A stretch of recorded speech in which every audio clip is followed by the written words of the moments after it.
नमस्कार। Sai college of teachers training ओनामा द्वारा संचालित ऑनलाइन क्लासेज में आप सभी प्रशिक्षुओं का स्वागत है। छात्रों, आज बीएड प्रथम वर्ष के छात्रों के लिए जिसका सब्जेक्ट है अधिगम एवं शिक्षण और कोड है C3 के में आज हमारा टॉपिक चल रहा है निर्णय लेने की प्रक्रिया, प्रोसेस ऑफ डिसीजन मेकिंग। छात्रों, इस टॉपिक पर हमने पिछले 2 क्लास ले चुके हैं। उसी का तीसरा भाग आज है निर्णय लेने के प्रकार। तो आज का हमारा मुख्य टॉपिक है निर्णय लेने के प्रकार, टाइप्स ऑफ डिसीजन मेकिंग। किस तरह से निर्णय लिया जाता है, कितने प्रकार से लिया जाता है, इस पर आज हम चर्चा करेंगे। हालांकि निर्णय अनेक प्रकार के होते हैं, परंतु हम सभी निर्णयों को 2 वर्गों में विभाजित किए हैं। तो पहला है नियमों, नीतियों एवं स्थितियों पर आधारित निर्णय। नियमों, नीतियों एवं विधियों पर आधारित निर्णय, decision based on rules, policies and methods. छात्रों, प्राचार्य को, जो विद्यालय के प्रधानाध्यापक होते हैं, उनको अनेक बार ऐसे निर्णय लेने होते हैं जिसमें उसे अधिक स्वतंत्रता नहीं होती। परिस्थितियां बदलती रहती हैं, कई प्रकार से नहीं सोच पाता है आदमी कि निर्णय किस प्रकार से लिया जाए, और वह निर्धारित नियमों, नीतियों एवं विधियों को आधार मानकर ही विभिन्न निर्णय लिया जाता है। ऐसे निर्णयों में उसे न तो विभिन्न स्रोतों से प्रदत्तों का संकलन ही करना पड़ता है, और न ही वह विद्यालय के कर्मचारियों एवं शिक्षकों से अधिक विचार विमर्श करता है। कभी कभी ऐसी स्थिति आ जाती है जबकि प्राचार्य को यह अनुभूति नहीं होती है कि उसे कोई निर्णय लिया हो, किस तरह से उसने कोई निर्णय लिया। वह अपने निर्णय को स्वयं का निर्णय न मानकर नियमों, नीतियों तथा स्वीकृति विधियों को कार्य रूप में परिणत करने की प्रक्रिया मानता है। वह प्रत्येक समस्या का सही समाधान निर्धारित नियमों तथा नीतियों में ही ढूंढता है। ऐसे निर्णयों में न तो अधिक श्रम की आवश्यकता होती है और न ही किसी प्रकार का जोखिम होता है। प्राचार्य कम से कम प्रयास से ऐसे निर्णय बगैर किसी विवाद एवं विरोध के ले लेते हैं और अपने को सुरक्षित अनुभव करते हैं। तो प्राचार्य को अनेक बार विद्यालय में ऐसे निर्णय लेने पड़ते हैं जिनमें उसे अधिक स्वतंत्रता नहीं होती है, बंधन होता है। तो उसको निर्धारित नियमों, नीतियों, विधियों के आधार पर मानकर ही विभिन्न निर्णय लिया जाता है। तो उसी का सहारा लेकर निर्णय लिया जाता है। नियमों, नीतियों एवं विधियों के पर आधारित निर्णय। तो प्राचार्य कम से कम प्रयास से ऐसे निर्णय बगैर किसी विवाद एवं विरोध के ले लेता है और अपने को सुरक्षित अनुभव करता है। विद्यालय में अनुशासन स्थापित करने, सभी कर्मचारियों, शिक्षकों एवं विद्यार्थियों के मध्य सामंजस्य स्थापित करने तथा विद्यालय की गतिविधियों पर नियंत्रण रखने के लिए ऐसे निर्णय उपयोगी होते हैं। नियमों, नीतियों एवं विधियों पर आधारित निर्णय इसमें ज्यादा उपयोगी होते हैं। इस प्रकार के निर्णय में दोष भी पाया जाता है। तो सबसे बड़ा दोष यह है कि इससे विद्यालय का प्राचार्य न तो कोई नवीन विचार या विधि को विद्यालय में लागू कर सकता है और न ही वह दूसरों से अधिक विचार विमर्श करके परिस्थितियों के अनुकूल निर्णय ले पाता है। ठीक है, तो इसमें ये सबसे बड़ा दोष देखने को मिलता है। कभी कभी प्राचार्य इस प्रकार के निर्णय से लकीर के फकीर हो जाते हैं। ये समस्या है इसमें। दूसरा है स्थितियों, साधनों, स्रोतों एवं आवश्यकताओं पर आधारित निर्णय। ठीक है, तो आइए इसको देखते हैं। इस प्रकार के निर्णय प्राचार्यों के लिए अत्यंत महत्वपूर्ण होते हैं। कैसे? वो ऐसे कि इन निर्णयों का आधार विद्यालय की परिस्थितियां, साधन, स्रोत एवं सामग्री आदि होते हैं। विद्यालय में कौन कौन से साधन है, विद्यालय में स्रोत क्या है, सामग्री कितनी है, परिस्थितियां कैसी हैं, उन सब चीजों को देखकर प्राचार्य महोदय निर्णय लेते हैं। ठीक है, उसी के अनुरूप प्राचार्य निर्णय करते हैं। प्राचार्य की कौशलता, विद्वता एवं उनके अनुभवों पर अच्छे निर्णय निर्भर रहते हैं। इस दृष्टि से प्राचार्यों को निर्णय लेने में विशेष दक्षता प्राप्त करनी चाहिए। ऐसी परिस्थिति में ऐसे निर्णयों को औपचारिकता से दूर रखकर समस्याओं का समाधान करने के लिए लागू किया जाता है। उसका सीधा संबंध विद्यालय की संपूर्ण गतिविधियों से रहता है। इस प्रकार के निर्णयों में प्राचार्य को पर्याप्त स्वतंत्रता रहती है। वो अपने हिसाब से निर्णय विद्यालय की परिस्थितियों, साधनों को देखकर निर्णय ले सकते हैं। इसके लिए प्राचार्य स्वतंत्र होते हैं। ठीक है, और वह शिक्षकों से, वरिष्ठ शिक्षकों से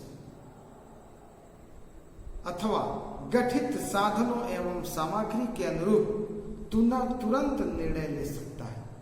ऐसे निर्णय एकांकी नहीं लिए जाते हैं क्योंकि उनका संबंध प्रत्यक्ष रूप से कर्मचारियों, अन्य विद्यालय के सभी कर्मचारियों, शिक्षकों तथा विद्यार्थियों के साथ होता है।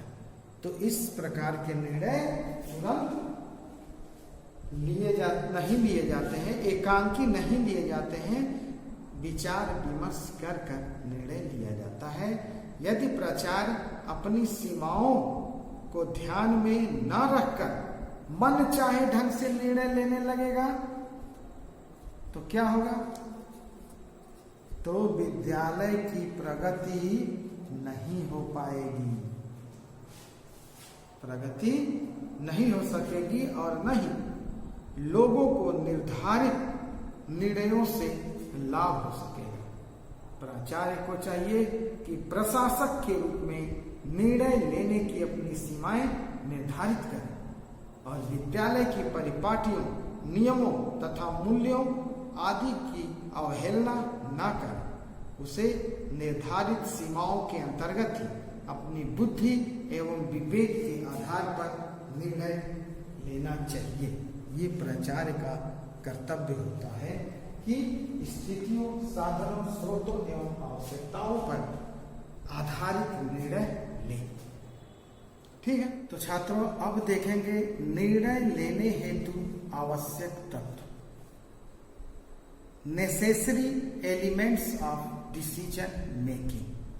निर्णय लेने हेतु आवश्यक तत्व। निर्णय लेना एक कला है। निर्णय लेना एक कला है। कोई भी व्यक्ति जब निर्णय लेता है तो उसको समस्या के विभिन्न पहलुओं पर गहनता से विचार करना पड़ता है। विद्यालय के प्राचार्य को भी अनेक निर्णय लेने पड़ते हैं। यदि निर्णय लेते समय प्राचार्य कुछ महत्वपूर्ण बातों को ध्यान रखेंगे तो वह निश्चित ही सही समय पर सही निर्णय ले सकेंगे। तो वो कौन सी महत्वपूर्ण बातें हैं, हम उस पर थोड़ा चर्चा करते हैं। तो पहला है क्रिया प्रधान। पहला है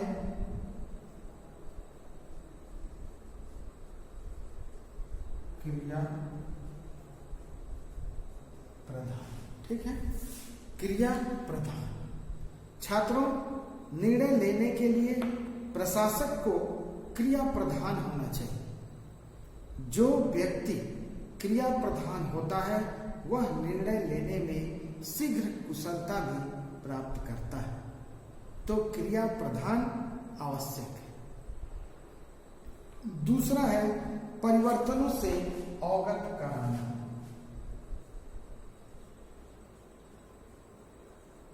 परिवर्तनों से अवगत कराना। परिवर्तन, ठीक है।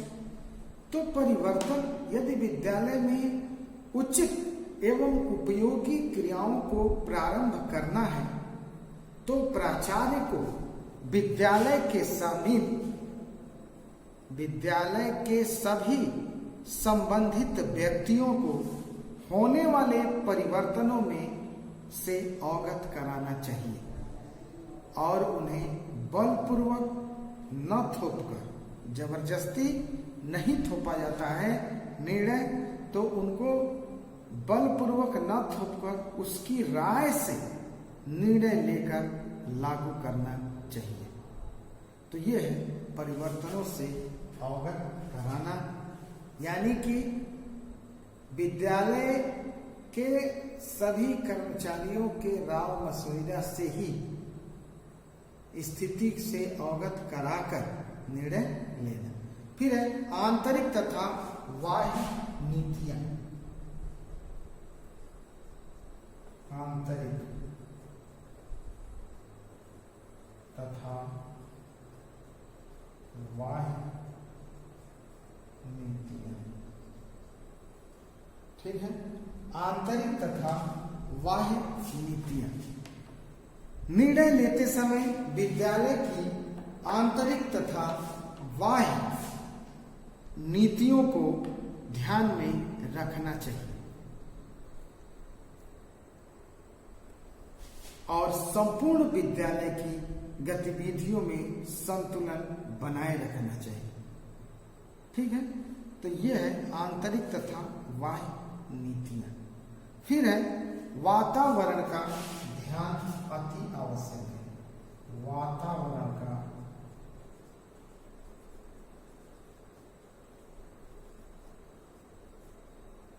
वातावरण का ध्यान।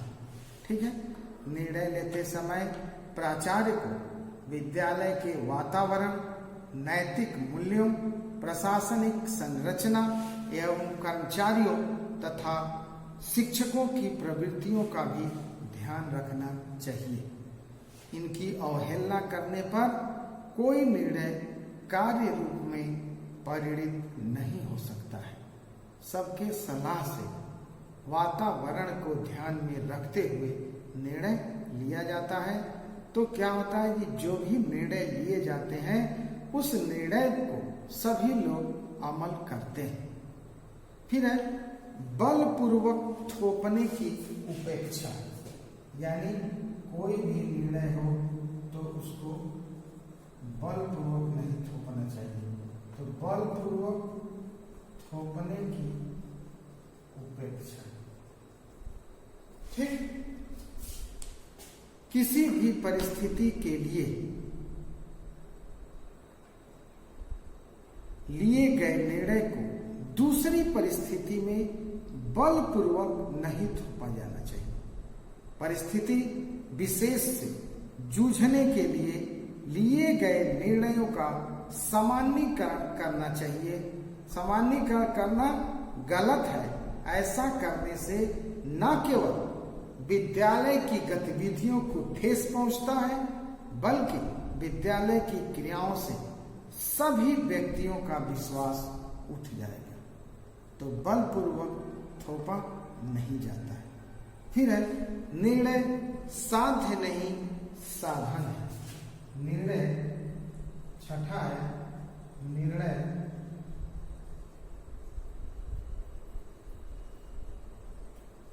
साध्य नहीं साधन। ठीक है, तो निर्णय साध्य नहीं साधन। प्राचार्य को यह ध्यान सदैव रखना चाहिए, किस चीज का, कि निर्णय साध्य नहीं है, साधन होते हैं, जिनके माध्यम से बड़े से बड़े कार्य किए जाते हैं। निर्णय लेते समय हमें उन व्यक्तियों से अवश्य संपर्क साधना चाहिए जो उस निर्णय से प्रभावित हो रहे हैं। दूसरों से संपर्क साधने अथवा उनसे विचार विमर्श करके हम अनेक ऐसे नवीन बातों तथा तथ्यों की जानकारी प्राप्त कर लेते हैं जो हमें मालूम नहीं होती है, और उनका निर्णय लेने में विशेष महत्व रहता है। निर्णय साध्य नहीं है, साधन है। फिर है नेतृत्व। क्या है? सातवां, नेतृत्व, लीडरशिप। नेतृत्व प्राचार्य को विद्यालय में ऐसा नेतृत्व प्रदान करना है जिससे नवीनता एवं सृजनात्मक विचार और क्रियाएं विद्यालय में प्रस्फुटित एवं विकसित हो सके। तो प्राचार्य को विद्यालय में अच्छा नेतृत्व प्रदान करना चाहिए। फिर है रूपरेखा का निर्माण।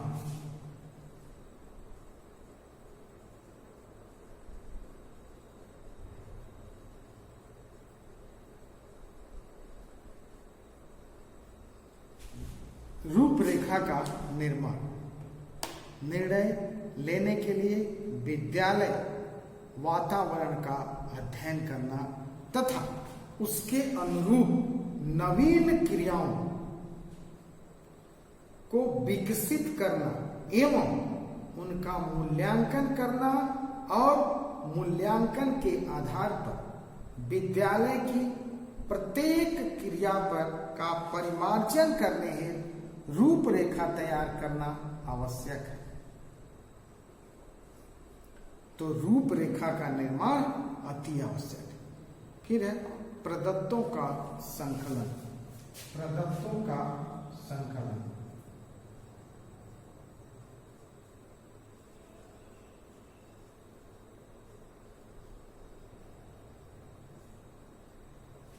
प्रदत्तों का संकलन विद्यालय की शैक्षिक, सांस्कृतिक, आर्थिक, सामाजिक एवं नैतिक क्रियाओं से संबंधित प्रदत्तों का संकलन करना भी आवश्यक है, और इन प्रदत्तों के आधार पर निर्णय सरलता से सबके हित के लिए हित में लिए जा सकते हैं।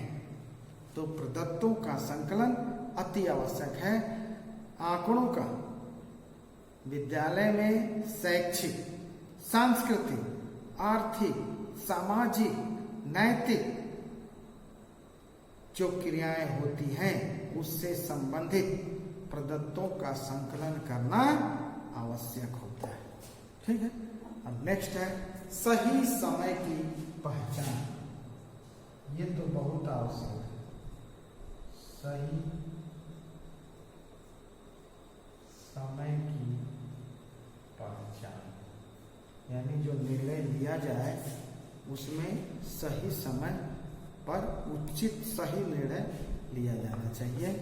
तो निर्णय लेने के लिए प्राचार्य को चाहिए कि वह सही समय पर सही जानकारी हासिल करें और सही निर्णय लेकर विद्यालय में बौद्धिक वातावरण उत्पन्न करें।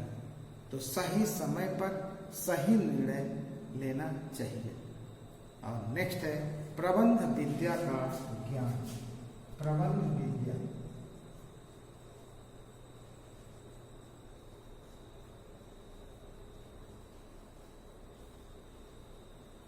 प्रबंध विद्या का ज्ञान, ठीक है। प्रबंध विद्या का ज्ञान प्राचार्य को वर्तमान प्रबंधित तकनीकी, मैनेजमेंट से टेक्निक से संबंधित है, तो वर्तमान प्रबंधीय तकनीकी का पूर्ण ज्ञान होना चाहिए, क्योंकि इस ज्ञान के अभाव में वह सही निर्णय नहीं ले सकता है। तो प्रबंध का ज्ञान अति आवश्यक है प्राचार्य महोदय को। फिर है विवाद से बचाव। विवाद से बचाव लास्ट टॉपिक है हमारा 12 नंबर, विवाद।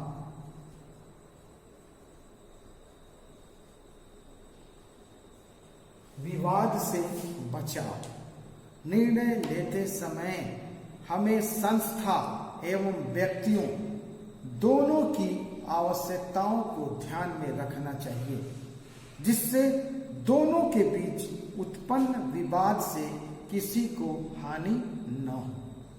तो विवाद से बचाव भी आवश्यक है। तो यह निर्णय लेने हेतु आवश्यक तत्व, ठीक है। निर्णय लेते समय इन सब चीजों पर विशेष ध्यान दिया जाना चाहिए। ये आवश्यक तत्व में 12 है टोटल। क्रिया प्रधान, परिवर्तनों से अवगत कराना, आंतरिक तथा बाह्य नीतियां, वातावरण का ध्यान, बलपूर्वक थोपने की उपेक्षा, निर्णय साध्य नहीं साधन है, नेतृत्व, रूपरेखा का निर्माण, प्रदत्तों का संकलन, सही समय की पहचान, प्रबंध विद्या का ज्ञान, विवाद से बचाव। तो इन सारे टॉपिक पर प्राचार्य को सोचकर, देखकर, समझकर निर्णय लेना चाहिए, ठीक है। तो अभी हमने निर्णय लेने के प्रकार पढ़े। निर्णय लेने के 2 प्रकार होते हैं, ठीक। पहला है नियमों, नीतियों एवं विधियों पर आधारित निर्णय, स्थितियों, साधनों, स्रोतों और आवश्यकताओं पर आधारित निर्णय, और उसके तत्व, ठीक है। तो हम इस टॉपिक को यही समाप्त करते हैं। धन्यवाद।